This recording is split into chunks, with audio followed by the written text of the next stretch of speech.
Hi, my name is Mozart. I'm really thrilled and honored to be here to talk about my experience of growing up as a trilingual global citizen with a unique educational path. I hope it can inspire others, as I wish every child could travel the world. Thanks so much for coming, and I send you all warm tropical sunshine from Malaysia, where it's 9 a.m. this Friday morning. One of the many perks of being a global kid is celebrating cool birthdays abroad, and I just had my 13th in Sydney with a paleo cake and learned to play and bought a didgeridoo. It was my 9th country and 4th continent for celebrating a birthday. Lucky me! John Holt said, "There's no difference between living and learning. It's impossible and misleading and harmful to think of them as being separate." And the way my parents raised me, I think it's true, as we are lifelong learners who seem to be constantly learning, even when we're playing or celebrating. Travel and learning. As my mom says, family travel is often about doing ordinary things in extraordinary places. Or Radmacher, who says, "I'm not the same, having seen the moon shine on the other side of the world." Or Bolaño, who says, "Every 100 feet, the world changes." I think it's really hard to travel and not learn. As great as tech is, I think it's difficult to get a truly global education without actual physical world travel, and we think it needs to start young. Certainly participating in cultural festivals at home, learning languages, studying cultures via books, domestic travel, etc. helps, and is a good start, as that is how my parents started with me as birth. One year, we took some disadvantaged school kids from Harlem and the New York City area with us virtually through volunteering with Reach the World, and have collaborated with many teachers and homeschool groups which can help kids who don't have travel opportunities. We find that children seem to really relate to another kid traveling, so I'm open to those kinds of opportunities to give back, and I'm writing a series of kids books for every country we've traveled to. How did I end up becoming a global education pioneer? I've always been on my own track, so I walked and bilingually talked, starting at 6 months old, began violin at 23 months, reading at 2 years old, and piano at 3. Thus, finding ways to educate me was a bit of a challenge for my parents. My preschool teacher tested me at reading at a 3rd grade level at 3, and our pediatrician advised my parents to go by my development and not my age. So I skipped ahead 3 grades in both a private and public school. But that wasn't quite right either, so my parents decided to homeschool. Then, they thought, if they were going to homeschool, they might as well do it around the world. So they decided to take the huge risk of retiring early, selling everything to educate me, and have more time together. That was 2005. I was 5, and we've been traveling ever since. Most well-traveled kid? Some have called me the most well-traveled kid in the world, because I've been traveling 8 years straight, my entire primary years, to 45 countries on 5 continents, as well as my fluent languages and deep cultural immersion. I have seen and experienced much of our planet, circling it more than once. I likely have the record for the most UNESCO World Heritage Sites on 5 continents, world-class museums, and ancient ruins seen by a kid.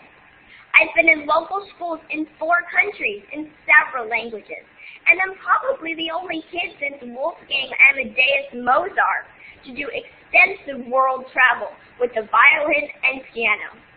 But it has all just seemed like normal life to me. I think I'm now just beginning to understand just how lucky I've been, and I so appreciate all that I have seen, my beautiful friends around the world, and so much time with my family. I'm an only child and very social, so my parents have set up a slow international travel method that has us returning to places often with many homes around the world. So I keep long-term friendships in several languages. We travel and live well on a budget of just $23 a day per person. We love the quote by Hunt that says, "Traveling in the company of those we love is home in motion," because it suits our life view perfectly. Time for change and latest trends. Sir Kent Robinson says, "We have sold ourselves into a fast food model of education, and it's impoverishing our spirit and our energy as much as fast food is depleting our physical bodies."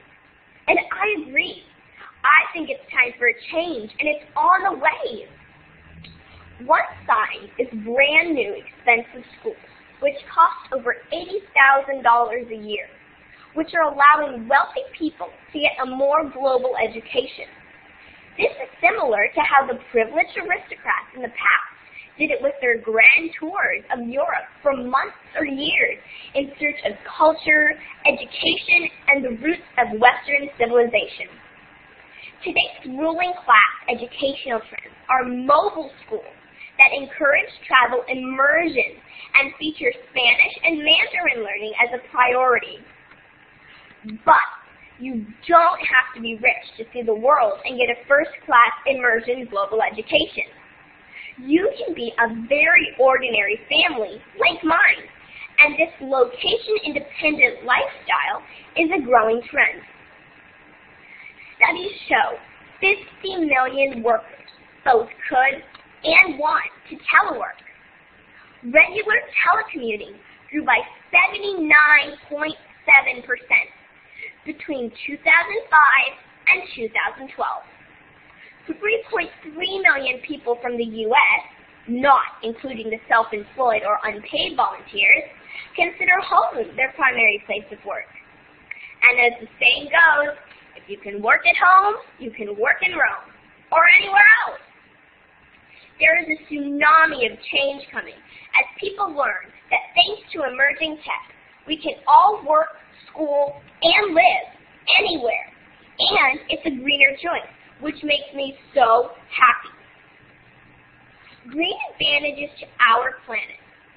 I have long had a passion for green and sustainable living, perhaps from all that I have seen in my travels. At 10, I won an English elocution contest at my 1,000-kid Chinese school for a speech I wrote and gave about how we can all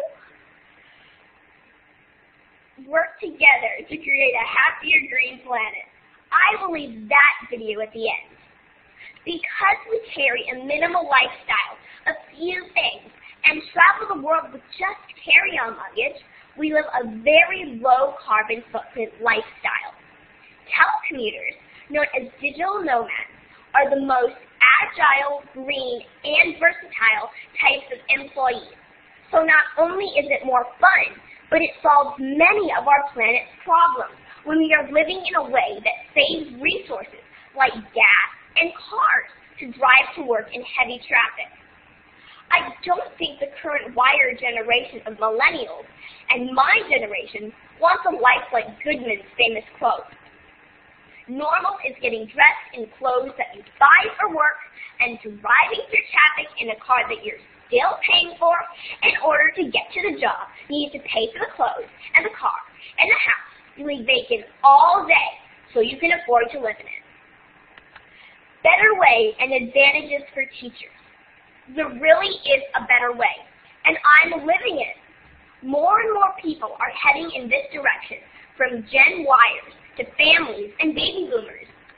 Teachers actually have it easier than most to do this slow travel lifestyle due to summers off, sabbaticals, distant learning and teaching, international schools, and teaching English around the world. I'm not only a student, I'm also a teacher and entrepreneur since I was 12, so I'm already doing this as we roam the world. I teach students on 3 continents in Mandarin, Spanish, and English from 4 to 30 years old, including a geophysicist, in person and online via Skype. I love it and make good money for a kid my age. It's a myth that travel is expensive. We travel the world much cheaper than we ever lived at home. If you stay at a 5-star resort, travel can be expensive, but in many places around the world, one can live well on very little. Most people dream about traveling around the world, yet few realize how easy and inexpensive it can be for almost anyone. We know a family on a limited income with 8 kids and a grandpa who did it. A single mom with 5 young adopted kids doing it. Families with severe health challenges who do it, and more. If there is a will, there is always a way. As John Gatto says, you either learn your way towards writing your own script in life, or you unwittingly become an actor in someone else's script. What's the global education? I hope to demonstrate how and why a global education is a benefit for children, families, and our planet. It's a critical 21st century issue on so many levels. Sir Ken Robinson says, whatever education is, it should make you a unique individual, not a conformist. It should furnish you with an original spirit with which to tackle the big challenges. It should allow you to find values which will be your roadmap through life. It should make you spiritually rich, a person who loves whatever you're doing, wherever you are, whomever you're with. It should teach you what is important, how to live, and how to die. And Mr. Rogers says, we want to raise our children so they can get a sense of pleasure in both their own heritage and the diversity of others. Why second language learning is key and must start young. I know firsthand that one cannot know a culture without knowing the language. In order to be a global citizen and build greater trust and understanding between the diverse people of our world, being truly fluent in more than one language is essential. Thus, I think we need to learn at least a second dominant language, and that is easiest done starting as early as possible. MIT linguist Pinker says it best. One free lunch in the world is to learn another language in early childhood. Luckily, my monolingual parents started teaching me my Chinese and Spanish when I was in the womb, as my mother had read that in utero babies start learning languages at only 3 months gestation when hearing develops. I enjoyed it so much that I used to do happy kicks on my mom's belly whenever I heard Spanish or Chinese, and somehow even then I knew it was different. We have a funny family story where my parents actually used my happy kick on hearing Spanish to get me to move during my first ultrasound photo session when my mom was pregnant, because I was in a position that covered my gender, and my parents wanted to know. They decided to try the Spanish story, Tres Osos, to see if I would respond. Sure enough, I gave them happy kicks, which changed my position and let them know that I was a girl. As Dr. Steiner, MD, says, babies are wired for language. The earlier they're introduced to a second language, the easier it will be for them to pick it up. When these children get to school age, they tend to have superior reading and writing skills in both languages, as well as better analytical and academic skills. Tips for adding language, raising bilinguals. We think it would be great if everyone had second language immersion classes for pregnant mothers, and every preschool should have assistants who are native speakers of another dominant language. Then carry that out all through elementary school. This would be fairly easy to do with Spanish in the USA and French in Canada, helping kids be better prepared for our multilingual, multicultural world. Despite having monolingual parents and spending my first 5 years in a very blue-eyed blonde kind of California beach town, I was already fluent in Spanish before we even traveled to Spain or outside of the USA. So the options are really open to all if you look and make it a priority. A Montessori preschool that I went to hired only native-speaking Spanish speakers as assistants, and they only spoke to the kids in Spanish, while the primary teacher spoke in English. The monolingual parents were absolutely amazed at how easily their toddlers are becoming fluent in Spanish just by hearing it, and the smart ones continued to promote it as we did by hiring only Spanish-speaking babysitters in other ways. From the time I was born, my parents took me to a Spanish-only playgroup that had all native-speaking Latino immigrants from various countries who wanted to raise their children as bilinguals and not lose the heritage language. Socially, that was very isolating for my mom because her Spanish is almost non-existent, despite being an A student in Spanish all through high school. But she felt it worth the sacrifice to do whatever it took to create a second language immersion environment for me, even while in the USA. We found a Spanish-only speaking church and Sunday school for native speakers, so my dad drove me over an hour each way every Sunday so that I could be immersed in that Spanish environment. One of my first words as a baby was biblioteca, because my dad always took me to the library for Spanish reading time. At the end of the presentation, I will link to a YouTube video that shows me learning Spanish at 4 days old, doing great at 18 months, reading well in Spanish at 7 in Spain, and today. Creating an immersion environment at home.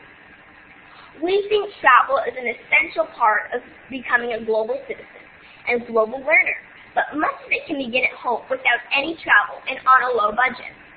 Here are the things my parents did to create a second language immersion environment at home. One parent only talking in the other language, playing music in the other language, reading books aloud in the other language, watching TV/movies in the other language, playing tapes of the parent who speaks the language when they are away, making sure the child always responds back, not just understanding, helping the child know how to respond if needed. Reading and writing daily when the child is old enough. Have friends talk to them only in the other language. Even though my father's Spanish is not fluent, he still managed to do the one parent in the second language method up until I was 2.5, and we supplemented that with as many native speakers and environments that we could find. At that point, I was more verbal than he could keep up with in Spanish, so it was getting in the way of our relationship. Thus, he had to go back to mostly English. Also around that time, my parents had to drop the Chinese. I was getting fluent at that point in Mandarin as well, but it was difficult time-wise to do the work required. It will be a lot easier for me to pass on both Spanish and Chinese onto my children, and hopefully them passing it on for many generations. How language learning fosters world peace. I am a Latina, so I'm especially grateful to have my heritage language be so much a part of me, and I'm grateful that my parents worked hard to give it to me. Spanish in Spain is part of me, as much as English and being an American. My paternal grandparents' first language is Spanish, and all that they spoke until they entered school. But it wasn't the custom in the 50s to pass it on, so fluency was lost for my father and his sister. My great-grandmother was the beloved matriarch of the extended family and would only speak Spanish, so my dad picked up some and has studied it to increase. But it is sad that he missed out on the comfort I have with the language. We are happy that, through me, it doesn't have to be lost anymore and can continue in our family line forever. One of the highlights of our world trip was when my paternal grandfather came to visit us on his 80th birthday with my aunt, and it was their first time visiting Spain. My grandpa would never talk to me in Spanish in America, but in our little village in Spain, everyone only talked Spanish, so he easily lapsed back into his Spanish. That was so fun. My grandpa has passed on now, but that memory lives with me forever. Another highlight for me was when my perky 83-year-old grandmother came to stay with us in Asia for 6 weeks and celebrated Chinese New Year with us. We even got interviewed on Chinese TV, dressed in our traditional dresses or qihao, which was a first for her. Modern Chinese also means a lot to me, and it was wonderful to travel to China the first time and be fluent in the language. Caucasians are rare in China, even in Beijing, and Caucasians speaking, reading, and writing fluently in Mandarin are even more rare. So it was extraordinary and delightful to see the reactions of the local folks when I could converse with them. They would smile and laugh so much, so I got a big kick out of it too. I'm pretty good at bargaining from markets around the world, so it was really funny to surprise the sellers there by both my Chinese and good bartering skills. I met so many people who had never even seen a Caucasian before, so were thrilled to be able to communicate. When I went to school in China, one of my favorites was a 15-month-old baby that I saw every day. At first, she was very frightened of me, as he, like the rest, had never seen a Caucasian or someone with yellow hair. But soon we became best buddies. I love babies and had so much fun being a big sister, or Jie. To me, that says everything about the advantage of language learning to foster world peace and understanding, taking us past fear into what we have in common. Travel promotes understanding and problem solving. One of the great advantages of doing world travel as a young child is how easy it is to see how good-hearted people are everywhere, no matter what language, what religion, what color or ethnicity, or what country or continent. Studies show that children exposed to diversity in positive ways while young have less prejudices. Nobody can speak every language, but even having one more helps, and we always learn a few words for each country. It is always really appreciated because all people are proud of their language, country, and heritage. You'd be surprised how just knowing how to say hello, goodbye, how much does that cost, and thank you can take you and help one connect. The more language you have, the easier and deeper the connection. Being the only Caucasian in a large Chinese school in Asia, being the only one without a hijab on my head in an Islamic country, being the only blonde and Caucasian in sight in Africa, seeing abject poverty, doing service projects, being the only Caucasian on a packed plane or bus, etc. These are all very different experiences than being one of the majority in the USA. I think these experiences have given me a valuable perspective that one only can get by doing. It helps you see people differently and have greater compassion and understanding of minority struggles. We just got back from Australia, and it was fascinating to once again be in a country where my race was the majority, after having spent so much time in Asia, where although it is very multicultural, it's much more rare to see a Caucasian face in the crowd. I'm grateful that I got this deep understanding firsthand as a child to understand the first world, but also the developing and third world and the diverse humanity on Earth. Use of tech versus unplugged and nature. My parents always say about tech, use it as a tool and don't let the tool use you. And I think tech is one of the greatest things today, but also something my generation must be wise about because it can be addictive. Some say the greatest luxury today is being unplugged, and we are big believers in spending lots of time in nature. One of the great pleasures of RV camping in Europe for extended time is we get to have breakfast, lunch, and dinner outside under the trees because most of our living is outdoors. I miss that when I'm living in a house. Tech today makes many things easier, and we could not do our world tour and lifestyle without it. But there are also many benefits of being unplugged and experiencing the real world firsthand, and connecting deeply in person in the local language. We don't own a smartphone and travel the world mostly by foot, bikes, or mass transit, because one can learn a lot from the ground level and the slow, natural rhythms of life. Learning through world transportation.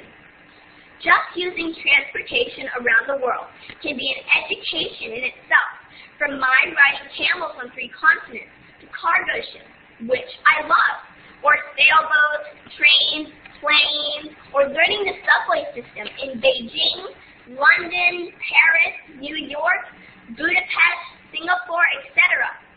I have driven on some wild roads in Bhutan, Montenegro, Turkey, and Santorini, and biked vineyards, canoed down rivers, and cruised Norway's fjords. I had never even ridden on a bus before we left our California home, and now I'm comfortable in every mode of transportation and in any country. Life as a world field trip, pure bliss. The everyday educational opportunities on a world trip have been pretty mind-blowing because travel is an awesome way to learn.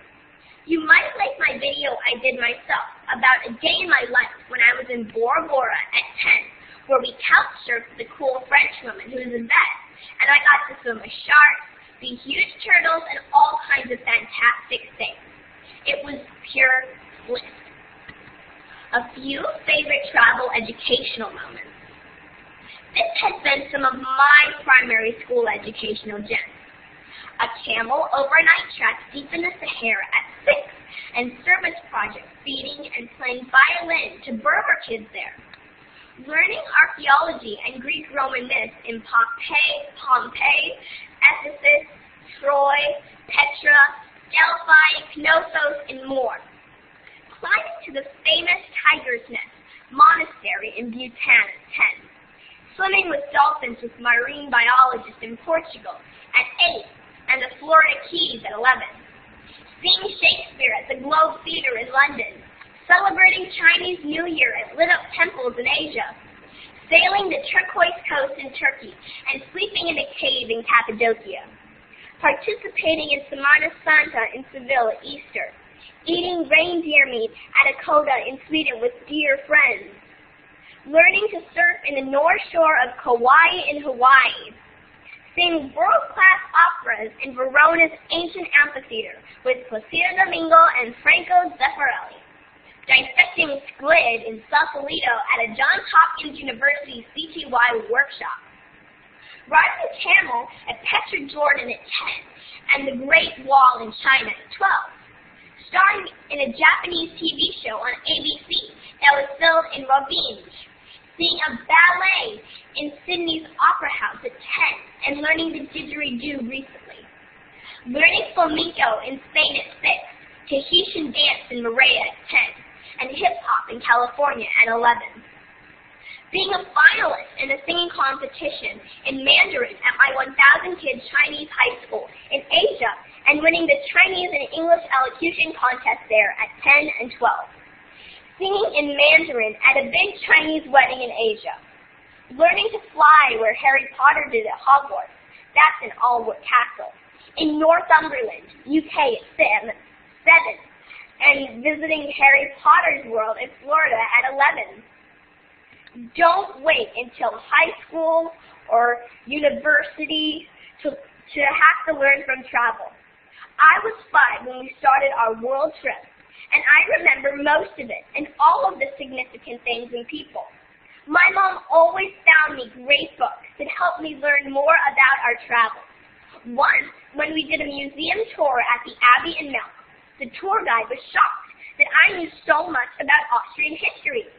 That's because I love historical fiction and happen to learn a lot from them just by escaping into a good book, as reading is one of my biggest passions. My Princess Diary book about Marie Antoinette just happened to have lots of details, Austrian and French history. Books and travel are a great combo, even for little kids, and there is hardly a book or film I find today that doesn't cover or take place in a part of the world that I know well. That always makes me happy and brings back memories. All travel is good and a great way to learn without even realizing it. Vacations, school trips, study abroad programs are valuable, but they can also be expensive, and I don't think as enriching as deep immersive slow travel. I hope our example encourages others to know that extended world travel is possible for almost any ordinary family, and so worth the effort. We think it's the best possible education in the world, and the best way for a family to live and raise a child. I'm already planning my own round-the-world trip with my best friend in Barcelona after we finish university, and will travel with my future kids. Studies show that extended travel and learning languages through immersion increases creativity, and we need that in today's world. We need to deeply understand other people that share our planet, their history, culture, art, literature, music, and religions. We need to spend time in their shoes to have greater compassion and understanding of their points of view. We all need to see how gorgeous our planet is and how special and important each human being is. Then when you see a typhoon disaster in the Philippines, or nuclear disaster in Japan, or earthquake in Haiti, New Zealand, or Chile, or famine in Africa, wars in the Middle East, or pollution in Beijing, etc., etc. It's not about strangers far away, but our beloved family suffering that we must find ways to help. World travel is the best answer for a global education, and using this planet as our classroom, and today it is available to most everyone. In the near future, more and more kids will have primary years like mine. Are you ready to start planning your world trip? Here's a little inspiration. Our first video that covers our first 18 months of travel.